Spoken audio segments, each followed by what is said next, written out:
So this is a nice bridge, as Mark said, between Christmas and our new series. We'll be looking at Exodus and the life of Moses as God brings us out of Egypt spiritually, and in terms of the vaccine and in terms of the virus. We'll be coming out of Egypt soon. So there are these amazing words: out of Egypt I called my son. And in my Bible, it says, as we read this, Matthew 2:13 to 23, 10 verses, the NIV says, the escape to Egypt and the return to Nazareth. And at the Christmas time, in terms of the carol readings and the 9 carols and 9 readings, we don't tend to cover this bit of the return to Nazareth and out of Egypt. We forget that Jesus went down to Egypt as a toddler. The enemies of the church in the 2nd and 3rd centuries didn't forget this, because they accused the church and Jesus that in this time Jesus picked up sorcery and magic, and that's how he was able to do his miracles. So whichever way Jesus goes, there is enmity and confusion and people who don't like him. Did you notice Mark just mentioned the Queen's speech, which was so good, wasn't it? So full of Jesus, so full of her faith, so full of the light of the gospel. Jesus mentioned a few times. When you actually read the secular press and the reports of it, there's not a single sniff that she mentioned Jesus and her faith in Jesus. It was like they sort of edited it out. We mustn't say that. It was, here's the Queen's speech, and we have one of these black obliterated pens. Let's just remove Jesus from it. Okay. So, out of Egypt I called my son. As I said, this is a little bit overlooked, this section of Matthew. We tend to read up to that, and then we start preaching through Matthew, jump into the John the Baptist bit and the temptations. But this is really important. There's some rich teaching on who Jesus is and why he came. Jesus is around any time between 6 months old and 20 years old. And we can date that from the secular history and the death of Herod, and work out how much sort of margin Herod gave in terms of how many children to kill and how old the children should be. We can work out that Jesus is not in the manger at this stage. He's in a house, he's a toddler.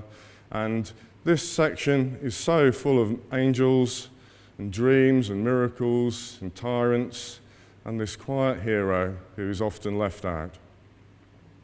So let's read Matthew 12 to 14. Let me read it to you. And it says, and having been warned in a dream not to go back to Herod, they returned to their country by another route. That's the Magi. And when they had gone, an angel of the Lord appeared to Joseph in a dream. Get up, he said, take the child and his mother and escape to Egypt. Stay there until I tell you, for Herod is going to search for the child to kill him. So he got up, took the child and his mother during the night and left for Egypt, where he stayed until the death of Herod. And so was fulfilled what the Lord had said through the prophet, Hosea that is, out of Egypt I called my son. Okay. And so in King's tradition we now have a map. We couldn't go much further without a map, could we, as we go into the new year? And you'll see there's Bethlehem, a little bit south of Jerusalem. They flee. Joseph immediately obeys. You'll see that as a feature of Joseph's life. God says something, he immediately obeys. In the night, just as the children of Israel fled in the night during the Passover, they flee into Egypt this time, 75 miles or so to the border, to probably the north bit there, one of the cities. We're told by Philo and Josephus and other people of that time that there were at least 1 million Jews in Egypt, and a third of Alexandria was populated by Jews. And then we'll see later on, they head back, aiming immediately for Jerusalem, and then subsequently an angel tells Joseph something else, so he heads off north, into the obscure north, the forgotten barren lands of the north, to Nazareth. So this is the first point. We'll see there's 3 moves through this. There's the escape, then there's the massacre, and then there's the return to Nazareth. So run for your lives. That's what the angel says. And you'll see the angel appears to Joseph in dreams. That's how God spoke to him. Again and again, you'll see in the early bits of Matthew and Luke that God speaks to Joseph through dreams. And he doesn't faff around, he just gets up and does it. he just puts the child Jesus first, forgets his career, forgets his security of a career and home and how's he going to live, how's he going to provide. He just goes. So they flee all that way through the night to Egypt over a few days, no doubt, and they get there. And how are they resourced? I've thought this is quite interesting points that the commentaries point out. They've just been given treasures, haven't they? The kings or the magi, these wise men, give them treasures, it says. They've got gold that they can use to pay for overnight accommodation. They've got gold to buy food. They've got gold to set Joseph up with the equipment he needs to work again as a carpenter.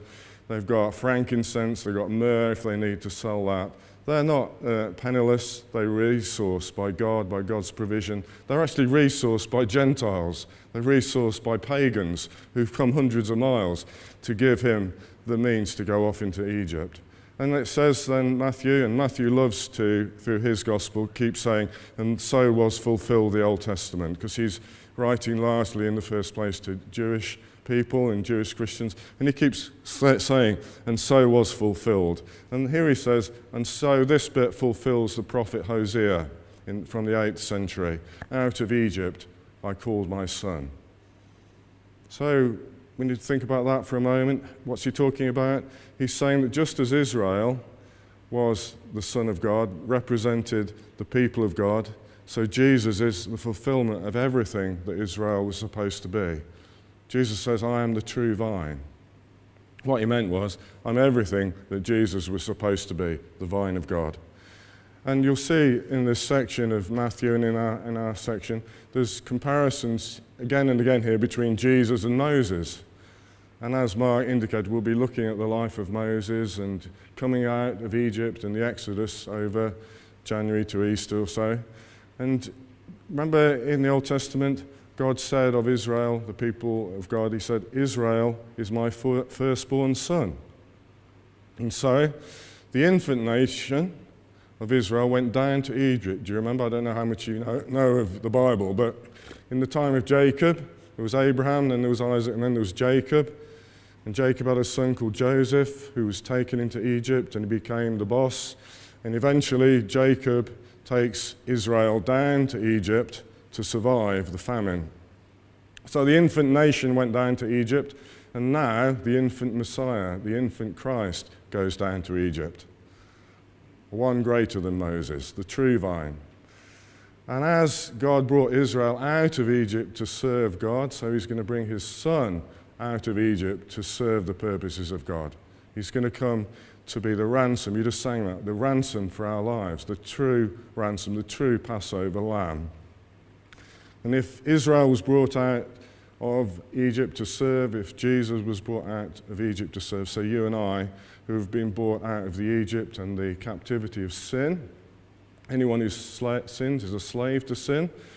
If we've been brought out of unbelief, out of sin, out of darkness and hopelessness, it is to serve. A ransom for my life to serve. Secondly, second point, let's look at this. Matthew 2:16 to 18, the next section, the massacre of the children. When Herod realized that he had been outwitted by the Magi, he was furious. And that's very strong in the original script. Very, very angry. A madman, really. And he gave orders to kill all the boys in Bethlehem and its vicinity who were 2 years old and under, in accordance with the time he had learned from the Magi. Then, what was said through the prophet Jeremiah was fulfilled. A voice is heard in Ramah, weeping and great mourning, Rachel weeping for her children and refusing to be comforted because they are no more. So, just a few moments there. A voice is heard in Ramah, that's an area just north, a little bit north of Jerusalem, and that's the place where all the exiles were gathered before the Babylonian exile. And the Rachel there, I mentioned Jacob earlier. Rachel is Jacob's favorite wife, and she lost various children and had trouble having children, but eventually she has a promised child. And the prophet Jeremiah, prophetically as it were, in a picture sort of way, he sees Rachel weeping for her own children, And then centuries later, he sees her weeping at Ramah as the children of Israel, her descendants, are taken off into exile. And then he sort of says, and this is also how it is. It's like Rachel is weeping for the children who Herod is killing in the Bethlehem area. And so this middle bit here, it just tells us what a dark, dark world it was that Christ came into. That Christ came at Christmas into a dark, savage, brutal, heartless world. Herod, he's a man who represents the worst of sin. If you had all the common grace of God stripped off you, everything that holds back the sin that is potentially in us, that's the kind of man that Herod was. He was so ruthless, the Romans themselves had to rebuke him for his ruthlessness, and they were ruthless. And he contrasts here, there's this picture between Herod and Joseph, a righteous man. Herod is so ruthless, he's a killer. Him and his family remind me of Saddam Hussein, they remind me of Henry VIII. They're just killers in power. At one stage he killed his brother-in-law, he killed one of his wives, he had 9. He killed 3 of his sons at one time. Contrast him with Joseph. He adopts this Jesus, who he doesn't really know who the father is. This woman he's betrothed to in marriage, is pregnant, and yet he adopts him, he cares for him. He doesn't put Mary away to disgrace, but he shows her mercy and grace. And then the moment the angel says, flee, protect, he just does it. He puts himself out. He travels hundreds of miles for a census, or rather 80 or 90 miles for a census, and then he'll travel further to protect this child into Egypt. And what you have here, you have Herod who's sitting on the throne of King David. Here is the king of Israel. He's acting like Pharaoh. Just as Pharaoh killed the babies in Egypt, and you remember Moses in the bulrushes was hid so that he wasn't killed. So you have the son of David, the one sitting on David's throne, killing the children of Israel. Nobody else is going to reign over me or in my place. Can you imagine the mindset of a man? He asks these magi, where is the Messiah going to be born? Oh yeah, okay, I'll send my troops and kill him. It's not the reaction you'd expect, really, is it, from somebody who should be sitting on David's throne? If you had somebody to prove to you where Christ is going to be born, would your first reaction be, okay, I'll send the troops and kill him? It's because he represents man who does not want God to rule over him. Left to ourselves, we don't want God to tell us how to use our power and our money and our wealth. We don't want God to tell us how to use our sexuality. We want to be free to have as many wives as we want, to kill a wife if we want, to kill a man so that we can have that person's wife.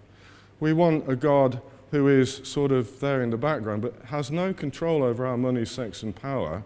And this is the fury shown by Herod. He won't have a Messiah to rule over him, interfere with his life and his dynasty and his reign. And he fulfills prophecy himself. So I have the irony of him finding out when the Messiah is going to be born, as prophesied. And now he himself, by killing the children, the boys of Bethlehem, is fulfilling what Rachel saw. Rachel weeping for her children. Didn't we just sing that? Children weep no more, but hope is on the horizon. And Jeremiah 31 sees Rachel weeping for the children of Israel being taken into exile. But Jeremiah 31 also says there is a hope for your future. There is a new covenant coming. There is a new covenant that is going to be sealed in blood. As Jesus said, this is my blood of the new covenant of Jeremiah 31. So, that's the world in the middle of our section of scripture here. The scholars tell us they can work out from archaeology and everything how big Bethlehem. We're talking about 12 to 20 male boys. That's enough, isn't it, if you're the mother, as the troops come in to try and find them. That's why Jesus came, to a world full of violence and heartlessness and ruthlessness that kills children. Thirdly then, as we move on, the return from Egypt. After Herod died, an angel of the Lord appeared in a dream to Joseph in Egypt and said, remember the angel said, wait there till I tell you? Here he comes again. And it's more or less the same words. Get up, take the child and his mother, and go to the land of Israel. For those who are trying to take the child's life are dead. So he got up, took the child and his mother, and went to the land of Israel. But when he heard that Archelaus was reigning in Judea in place of his father Herod, he was afraid to go there. Having been warned in a dream, he withdrew to the district of Galilee, and he went and lived in a town called Nazareth. Matthew has to explain. A town called Nazareth. If it was Jerusalem, he would have just said he went and lived in Jerusalem, wouldn't he? But he has to say, and he lived in a town called Nazareth. And so was fulfilled what was said through the prophets, that he would be called a Nazarene. So, as I said, there's hope in Jeremiah. Jeremiah talks about the weeping of children in massacres, the weeping of exile, but there's also a future and a hope. The king dies, Herod dies. Every king dies, every tyrant dies eventually. And I think we're supposed to see a reminder of the words that came to Moses. Moses had fled, remember? He'd fled from Egypt. He was a prince of Egypt, but he had to flee after killing somebody. But eventually, God comes to him and says, the men who are trying to kill you are all dead. You can go back now. And I think we're supposed to say, okay, Herod, the angels just told me, Herod is dead. I can take the child back.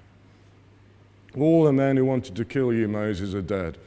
All the men who wanted to kill you, Jesus, are dead. And one greater than Moses is here. So Joseph just gets up. Okay, go to Egypt, fair enough. Go back, fair enough. Let's go. And the child is always mentioned first. That's unusual in the literature of the day. He took the child and his mother. It's not he took the mother and his child. The focus is on what Joseph is doing for the Jesus child, for Jesus. And just as is often the case for you and I, when God guides us, he gives us a general sort of picture. And then as we start moving, he gives us adjustments on the way. At first, Joseph he thinks we're going back to Jerusalem, going back to the Bethlehem area. But as he starts moving, God adjusts it. It's much easier when God's guiding us if we just get going, just start. And then as you go on your way, God will give you a bit more light.